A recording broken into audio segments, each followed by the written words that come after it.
ketemu lagi sama aku Zena nih di Paparazzi tentunya. Aku lagi baca-baca nih Negeri di Atas Awan, bagus banget.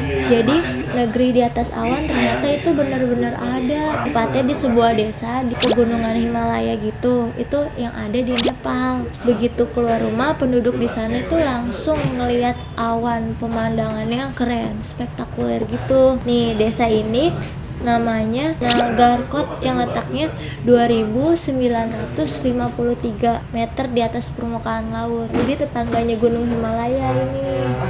Desa ini ada isinya, ada orangnya sekitar 3.500 orang. Terus karena pemandangannya indah, banyak turis yang datang ke sana. Nah, ini adalah desa tempat favorit. Pemandangannya itu sangat mengagumkan bagi orang yang tinggal di sana. Buat ngelihat awan, mereka harus tinggal keluar rumah aja, kata fotografer Anton Jankonvoy dari Ukraina yang mengabadikan pemandangan ini. Bagus nih, warnanya merah-merah gitu kayak kerudung aku.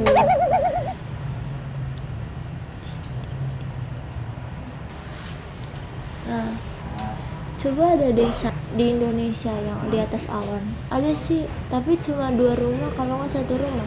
Itu juga buat jualan, kayak di Gunung Semeru. Terus kalau ada desa di sana, orangnya pasti kedinginan tiap hari. Terus nggak bakal mandi, jarang mandi, soalnya dingin airnya. Ya udah, itu aja. Aku lagi baca-baca. Dadah.